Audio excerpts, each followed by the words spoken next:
Dios bendiga. Dios bendiga más. Pero hoy me tocó a mí darles un poquito de manjar. Hoy hablaremos, o más bien tomaremos como título o tema, confiar en Jehová. Sé que es algo muy cotidiano. Sé que entendemos el término de la fe. Comprendemos que la fe es algo que no tenemos tangiblemente, no es algo que miramos, no es algo que esperamos, pero confiamos en ello. Pero no quiero irme por esa línea tan simple o tan sencilla de explicar las cosas. Quiero redundar en algo que sea fácil de explicar y que al mismo tiempo le deje una reflexión a ustedes. Amén. En el libro de Samuel, no el Samuel de nosotros, sino el Samuel, el profeta. Amén. En el libro de Samuel nos da una historia. El Señor manda a Samuel a ungir a el rey de Israel, el próximo rey de Israel. Es elegido Saúl como rey de Israel. Muchos conocemos la historia, se la voy a resumir esa parte. Saúl desobedece la voluntad del Señor dada por Samuel. Samuel le explica a Saúl todos los mandatos del Señor. Saúl desobedece la voluntad del Señor. Y sobre todo refuta por encima de todo eso. Dice más adelante que el Señor le habla a Samuel sobre un nuevo rey. Le dice muy claramente que Saúl ya no es el protector de él, no está protegido, no tiene la bendición de él para ser el rey de Israel. Amén. El Señor manda a Samuel a un lugar donde Samuel no se imaginaba. Samuel llega, toma en consideración lo más lógico, pregunta por el más fuerte, el más erguido, el más valiente, el más sobresaliente de todos. Pero, potente. Pero no, el Señor no lo envió con ese motivo. El Señor no envió a Samuel a buscar el más fuerte, no lo mandó a buscar el más valiente, no mandó a buscar el más bonito. Pero el Señor en la historia cuenta que al final Samuel termina convenciéndose de la voluntad del Señor. Se da cuenta que aquel que el Señor mandó a buscar era el que menos sobresalía, era el que era menos fuerte, era el más joven, el que tenía las tareas más prácticas del hogar. El muchacho demandado era David. En ese momento, bajo un secreto, una intimidad, podemos decir, Samuel unge a David, lo unge como el próximo rey de Israel. El rey de Israel no solamente era algo a la ligera para tomar, era un puesto muy grande. Dice más adelante su historia que sucede un acontecimiento donde el pueblo de Israel está en una guerra. Se encuentran con los filisteos, pueblo fuerte, valiente, muchas tropas, y contaban con alguien que era una bestia, denominadamente el gigante Goliat. David llega al campamento a un mandado de su familia y se encuentra con todo esto. Y David, siendo el más pequeño, el menos fuerte, el menos tomado en consideración, David se pregunta: ¿y cuál es el miedo que todos estos guerreros capaces de poder levantar una espada? Porque muchos piensan que levantar una espada es levantar un cuchillo de cocina. Eso no era eso. Levantar una espada había que tener bastante fuerza. Yo creo que yo con mi mollero no aguanto una espada más o menos. Imagínense en ese tiempo cuando tenían que levantar una espada. Dice más adelante que David se llena de valor y sale corriendo al campo de batalla. Y se encuentra con aquel gigante. Y el gigante, en vez de tomar en consideración a su oponente, comienza a burlarse. El gigante se ríe de aquel que lo está enfrentando. Pero lo importante no es todo lo que ha transcurrido. Lo importante es lo que pasa en ese momento, esta epístola del momento. Este momento fue clave para dar a demostrar en qué se basa la confianza del Señor. David no fue para glorificarse a él. David no fue para llamar la atención. David no fue con ninguna intención de sentirse él glorificado. David fue defendiendo al pueblo del Señor. David fue con la valentía de aquel muchacho joven que no vio por encima de que había un gigante enfrente de él. Él veía a Goliat, la gente lo veía como un gigante, y él, con la visión de que el Señor le dio, lo veía simplemente como una presa. Lo veía como alguien más, alguien que estaba, esa montaña que estaba ahí, que él tenía que decirle, muévete, y se iba a mover. Dice que Goliat lo menosprecia y le dice, ¿con qué vas a pelear si lo que te veo es con un tirachina y 2 piedras en la mano? David dice, no hay ningún problema. Ten fe en lo tuyo, yo voy a tener fe en lo mío, porque el Señor me envió aquí. El Señor me envió aquí, y no es con espada y jabalina, es en el nombre de Él que yo vine. Sucede y acontece que pasa algo que nadie se esperaba. David agarra su onda, vuelta, dispara. Y justamente en la métrica adecuada del casco de Goliat entra la piedra, justamente derribando al gigante y matándolo. Dice más adelante que David le dio el golpe de gracia, etcétera, etcétera. Continúo con la historia de David. David más adelante cae en gracia con Saúl. David se vuelve el artista de Saúl, el músico. Le toca canciones, lo calma. Porque dice la palabra que los demonios lo atormentaban. Ya Saúl no tenía la bendición del Señor. Toda aquella tipo, no era una guerra carnal, era una guerra espiritual la que Saúl tenía. Y la tenía de perder de todas las maneras. Dice que en el trayecto y el transcurso de la historia de David, el pueblo gritaba, Saúl mató a 1000, pero David mató a 10,000. David nunca tomó en consideración que era él que se iba a glorificar de todo eso. El pueblo mismo determinó que David era aquel que iba a destinarse a ser rey. David nunca dijo que fue rey. David nunca dijo que fue bautizado por el Señor para ser rey. David nunca utilizó esto como un mérito, como un punto de glorificarse. Pero pasa otro acontecimiento. Saúl se siente atormentado, se siente celoso, siente que el poder que él tenía se está perdiendo. El pueblo no le tiene la misma admiración. Lo ve como un rey más sentado ahí, llenando un trono lleno de polvo. No le tiene esa admiración que le tienen a David, que ven a David y ven una gente con poder, con autoridad, con la gracia del Señor. Entonces, Saúl se ve desesperado y lo primero que dice, o más bien concede, es darle la muerte a David.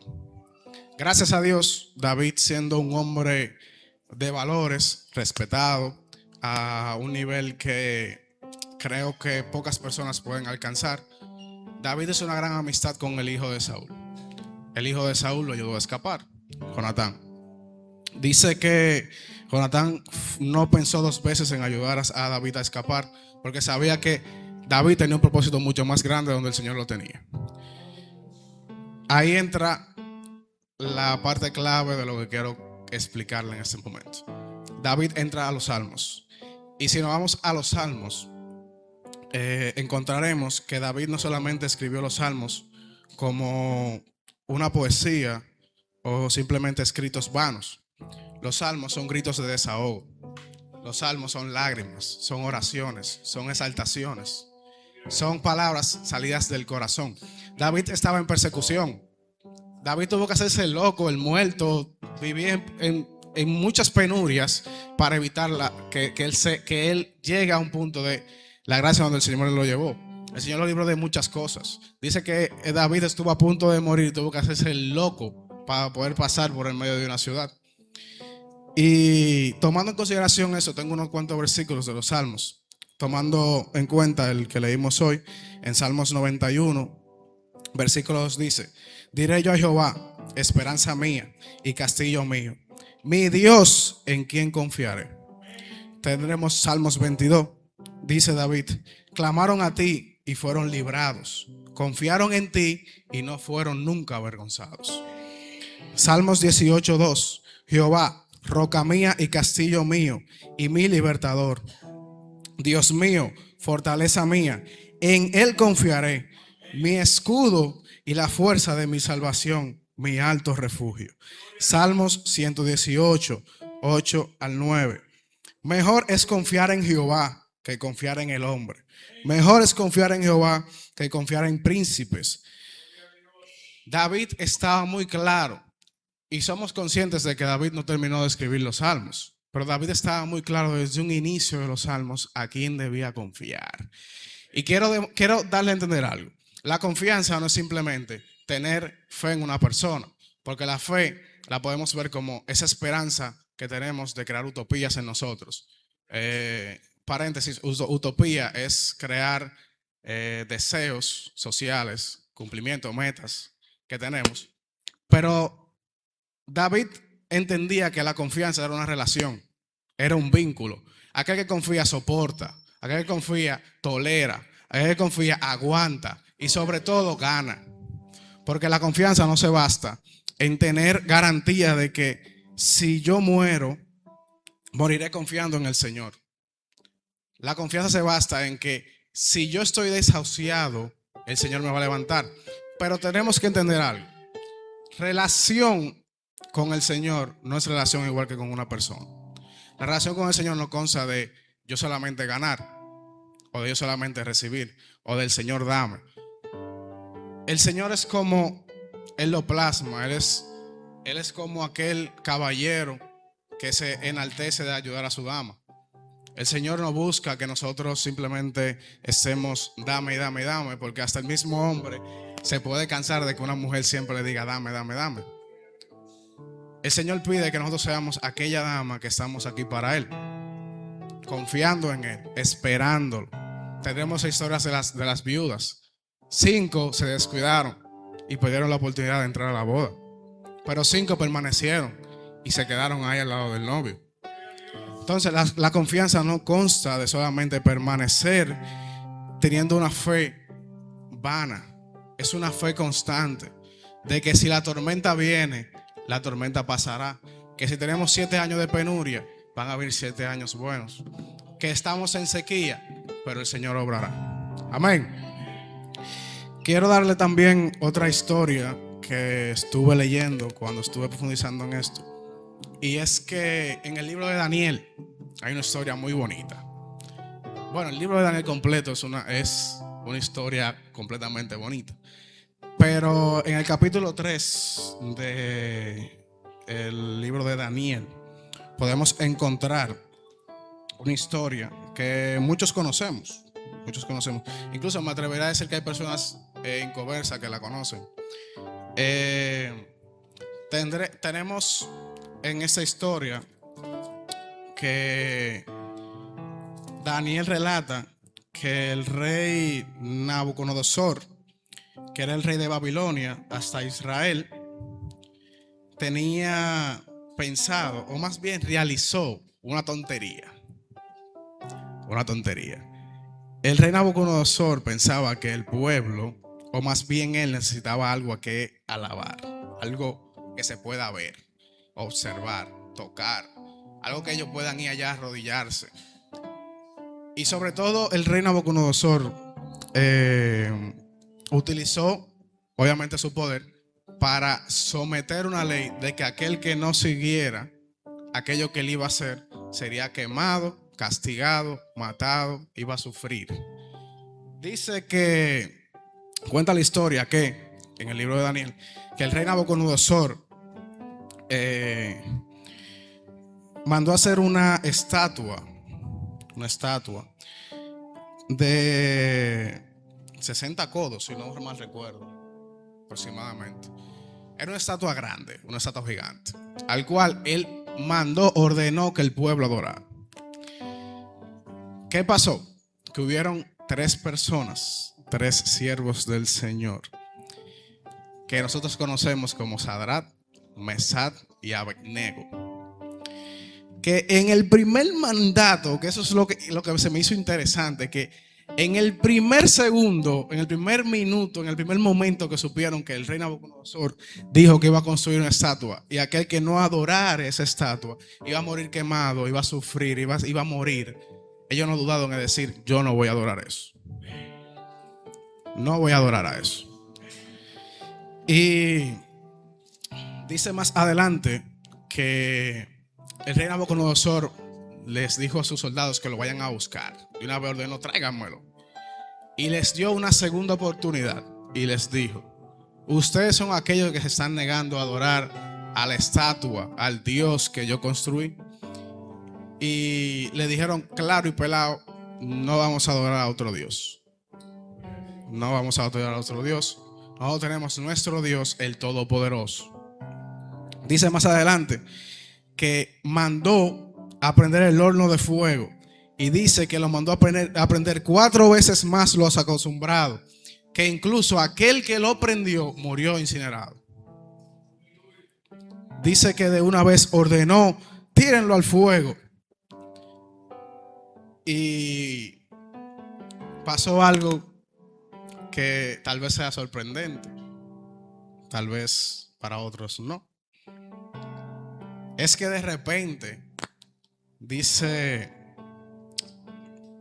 Bueno, la palabra relata en Daniel 3, 24 al 28, que dice que el rey Nabucodonosor se paró espantado y dijo: ¿pero qué es lo que está pasando aquí adentro? ¿No eran 3 los que tiraron? Y miran los soldados y dicen: pero es verdad, eran 3. Y dice el rey Nabucodonosor: veo 4 y uno es semejante al rey, al Dios Todopoderoso. Dice más adelante que el rey Nabucodonosor se dio cuenta del error que cometió y llamó a Sadrach, Mesach y Abednego después que pasó lo acontecido y le dijo: declararé de hoy en adelante que aquel que se burle, no quiera seguir a su Dios o trate de blasfemar en contra de él, será matado, porque queda demostrado hoy que el único Dios es el Dios que Sadrach, Mesach y Abednego adoran. Para más o menos concluir, quiero darle a entender algo. El Señor nos ama mucho. El Señor nos ama mucho, que nos ha tratado de dar siempre la posibilidad de poder alcanzarlo. El Señor siempre nos ha dado las llaves, las herramientas, las claves para poder alcanzarlo. Leyendo el libro de los Éxodos y la historia del pueblo de Israel, me doy cuenta que nosotros fuimos, digo nosotros porque formamos parte de, fuimos muy ingratos, malagradecidos. Y yo me he dado cuenta de que el Señor siempre trató al pueblo de Israel con amabilidad, tranquilidad, paz. Y hasta que no lo llevó a mano dura, no pudieron entender a qué el Señor se refería. Lo llevaron a un punto que su confianza se sintió hasta vulnerable. El Señor se sintió vulnerable con el pueblo de Israel. Sintió que estaban abusando de él. Y es algo que a mí me quiebra de cierta manera comprender de que el ser humano, hasta el Señor, quiere manipular. El Señor ayuda al pueblo de Israel desde un punto cero, sin nada, a salir del pueblo de Egipto. El pueblo de Israel, por cada pequeña cosa que pasaba, siempre dudaba del Señor. Desde que vieron los egipcios que venían en sus carruajes directos a matarlo, ya estaban paniqueados que el Señor lo abandonó, que qué iban a hacer, que mira, ahora tienen que cruzar el mar, que no le van a dar tiempo, que lo van a guerrillar en el mar. El Señor viene, los cubre y sobre todo Moisés abre el mar. Cruzan y cantan felices, gloriosos. Más adelante no encuentran qué comer. Otra vez a dudar del Señor. Más adelante se preguntan qué es lo que pasa, que el Señor lo trajo aquí al desierto a morir. Dudan del Señor. Tienen una pequeña batalla, dudan del Señor. Moisés se va al monte 40 días, se va al monte atrae todos los mandatos del Señor. ¿Y qué es lo que el pueblo hace? Traiciona al Señor. Entonces, para mí eso no es confianza. Para mí eso es titubeo. Yo quiero confiar en el Señor como confió Pablo. Cambió su nombre, dejó de ser Saulo, pasó a ser Pablo, profeta. A todo el mundo le dio cátedra, pero Pablo siempre construyó ese evangelio que el Señor siempre le encantó predicar. Y entendamos algo, que tal vez esa confianza sea un sacrificio, pero todo sacrificio conlleva una gran recompensa. El Señor bendice y bendice bueno. El Señor no le va de más a aquel que no lo merece, cierto, pero en eso está la clave de la confianza. ¿Qué tú te has ganado? ¿Qué tú le has demostrado al Señor? ¿En qué estás trabajando? ¿De verdad quieres al Señor? ¿De verdad amas al Señor? Bastas en su confianza. No veas que tú puedes, que tú eres fuerte, que tienes la capacidad, porque si de verdad creemos en que todo lo podemos en el Cristo que nos fortalece, tendremos que entenderlo en hambre, en tristeza, desamor, sin ganas de hacer o no hacer. No solamente en alegría, como el pueblo de Israel, que después que vio que el pueblo de Egipto fue destruido por las olas del mar, cantó y se gozó y todo. No se trata de eso. No se trata de eso. Seamos como Josué, sufrió muchas penurias en el pueblo de Egipto, pero su confianza nunca menguó. Aún en la cárcel, siempre confió en el Señor. Tengamos un corazón así mismo, un corazón confiable. Y recuerden que tal vez sea difícil el camino. Incluso yo mismo a veces me siento que estoy en una guerra fría. Cada día despertar es un poco difícil el hacer y nunca ver. Es muy difícil el constantemente actuar y proceso nunca llegar. Es muy difícil caminar y nunca llegar a ese lugar donde quieres llegar. Pero aquí está el punto de todo lo que quiero decirles. Tal vez nosotros como jóvenes, digo jóvenes porque todos aquí tenemos espíritu joven, tengamos dudas, tengamos incertidumbres, tengamos esa incapacidad de ser valientes. Pero el Señor fue más que claro cuando dijo: esfuérzate y sé valiente, que yo te daré la corona de vida. Y la corona de vida no consta simplemente con una salvación. El Señor está ahí siempre para ayudar, siempre está para dar la mano, siempre está para ser ese aquel que tú puedes hablar. Y vuelvo y reitero, sí, es difícil. Seguirá siendo difícil y va a ser aún más difícil. Pero es nuestro trabajo cargar